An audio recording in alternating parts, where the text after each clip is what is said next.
किया रहा सर्प लपटाए, ताते जे रही डर भया, जागत रैनी बिहाय।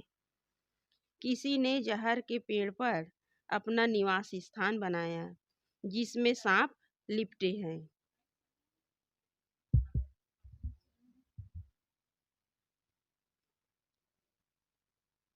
इसलिए उसके जी में भय समाया है और वह भय में ही रात और दिन बिता रहा है।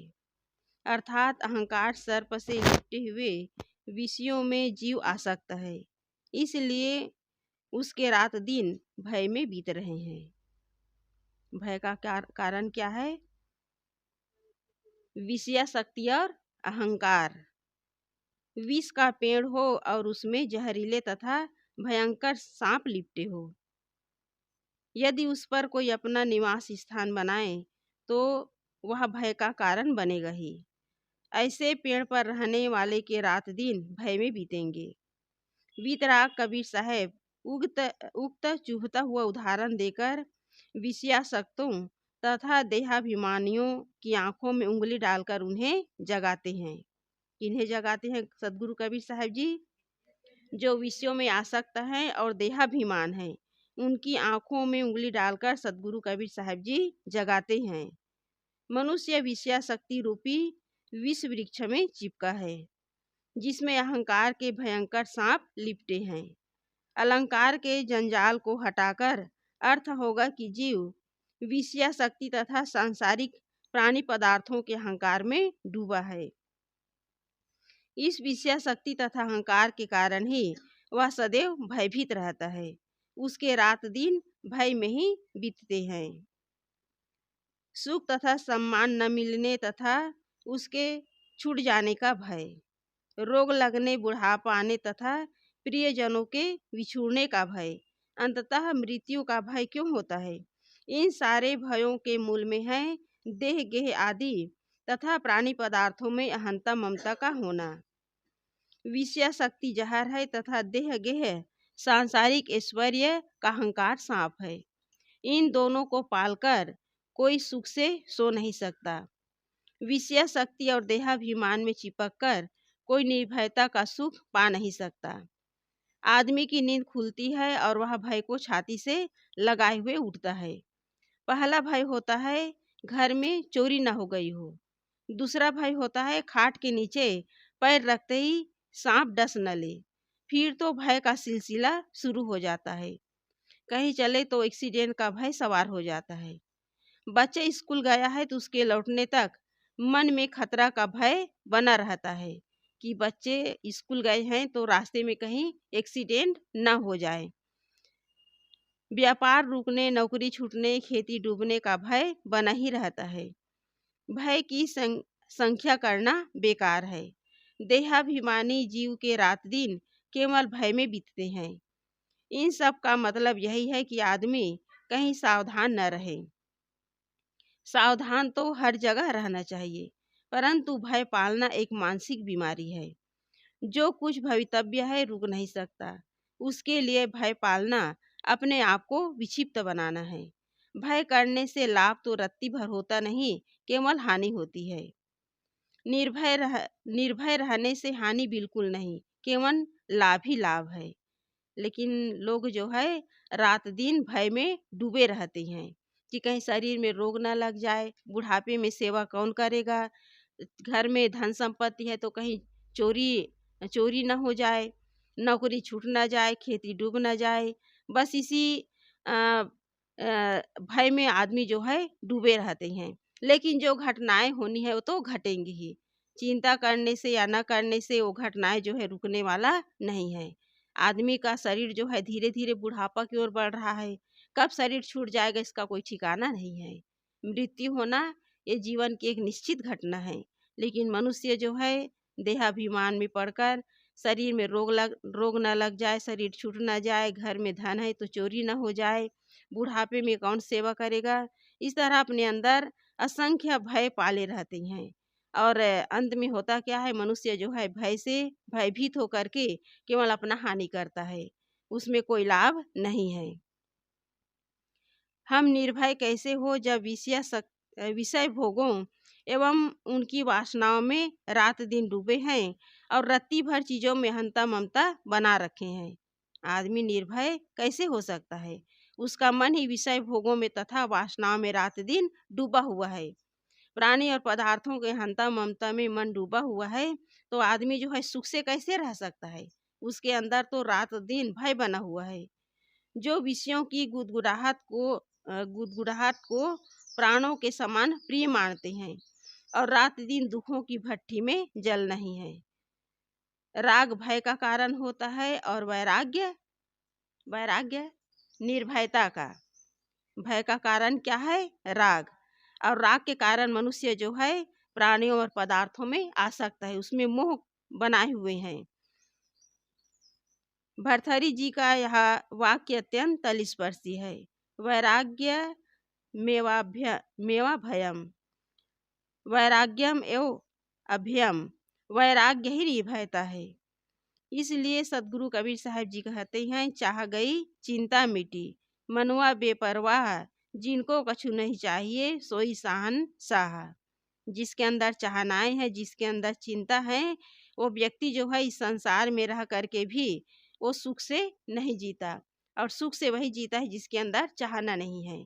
जिसकी चाहनाएं मिट गई, जिसकी वासनाएं मिट गई, सदगुरु कहते हैं कि सोई साहन शाह। वही शहंशाह है, वही सम्राट हैं। बाहर धन पाकर, जमीन जायदाद पाकर, मान सम्मान पाकर के भी आदमी जो है अंदर से दुखी और अशांत रहता है। उसका मन तृप्त नहीं होता, क्योंकि भौतिक वस्तुओं को मनुष्य कितना भी प्राप्त कर ले, उसका मन जो है और की चाहना में दौड़ता रहता है। लेकिन जिसकी चाहनाएं मिट गई, जिसकी कामनाएं मिट गई, वही सदगुरु कबीर साहब जी कहते हैं कि वही सम्राट है। आदमी स्त्री पुत्र धन परिवार देह गेह आदि में निरंतर आसक्त है, इसलिए वह रात दिन उनकी चिंता में डूबा हुआ पीड़ित रहता है। उसके भय तथा चिंता में ही रात दिन जाते हैं। जागत रहनी बिहाय। दिन तो दिन ही, रात भी चिंता तथा भय में जागते जागते बीत जाती है। अधिकतम धनवानों को रात में नींद कहाँ पड़ती है। विरले धनी अपने स्वाभाविक नींद में सोते हैं। बड़े बड़े जो धनवान हैं, करोड़पति अरबपति खरबपति, उनको रात में नींद नहीं आती। क्यों नींद नहीं आती? कि धन को कोई चुरा न ले, सरकार टैक्स न लगा ले।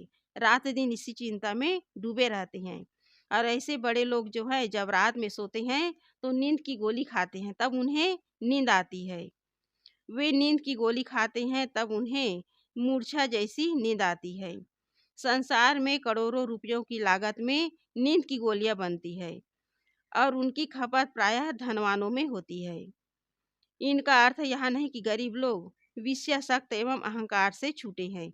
वे भी अहंकार तथा आसक्त में वे भी डूबे हैं, परंतु उनके पास आसक्ति तथा अहंकार करने के थोड़े साधन हैं। इसलिए वे उतने चिंतित एवं भयभीत नहीं हैं जितने धनी लोग कहलाने वाले भयभीत होते हैं। अंततः तो अबोधग्रसित सारे प्राणी अहंता ममता में डूबे रात दिन चिंता तथा भय के शिकार हैं। तो सदगुरु कहते हैं, जागत रहनी बिहाय। हे मनुष्य, जागृत तथा सावधान होकर अज्ञान रूपी रात को समाप्त करो। अज्ञान रूपी रात क्या है शिलप्रिया? क्या है अज्ञान रूपी रात? विषय शक्ति अहंता ममता, यही तो अज्ञान रूपी रात है जो जीव को रात दिन भटका रहा है। इसलिए सदगुरु कबीर साहब जी लोगों को सावधान करते हैं कि संसार में कुछ भी अपना नहीं है। न प्राणी अपना है, न पदार्थ अपना है, ये शरीर भी अपना नहीं है। लेकिन जीव जो है इसी में आसक्त होकर के अपने अनमोल समय को खो रहे हैं।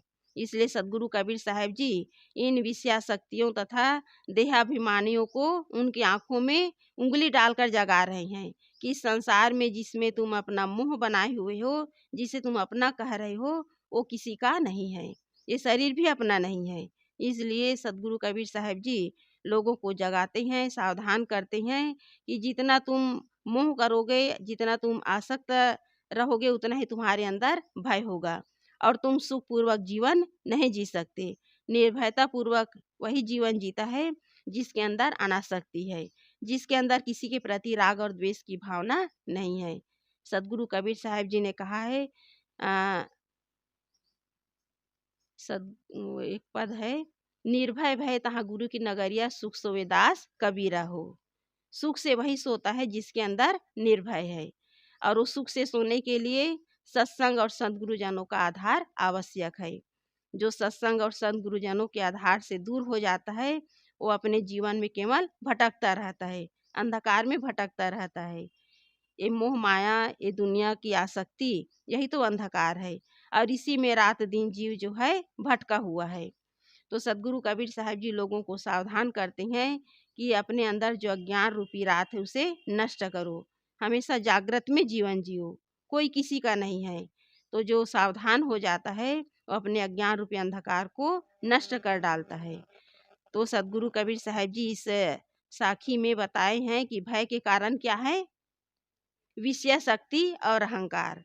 विषयों के प्रति आसक्ति है, और जो भी मिले हुए हैं प्राणी और पदार्थ उसका अहंकार। लेकिन किसी का अहंकार टिकने वाला नहीं है, सब अहंकार एक दिन नष्ट हो जाता है। तो सदगुरु कबीर साहब जी इस विषय शक्ति को क्या बताए हैं, विष बताए हैं, और इसी विष में मनुष्य जो है अपने जीवन को पूरी तरह डुबा देता है। ये अहंकार रूपी सर्प जो है केवल जीव को पूरी तरह विषाक्त बना देता है, और जो अपने आप को इन बंधनों से, इन अहंकारों से, इन विषय शक्तियों से अपने आप को हटा लेता है, वही अपने जीवन में सुखपूर्वक जीवन जीता है। और सुखपूर्वक जीवन जीने के लिए इन अहंकारों को, इन देहाभिमानियों को सदगुरु कबीर साहब जी जगा रहे हैं। तो जो जग जाता है वो अपने जीवन में सुख और शांति को प्राप्त करता है। बोलिए सदगुरुदेव की जय।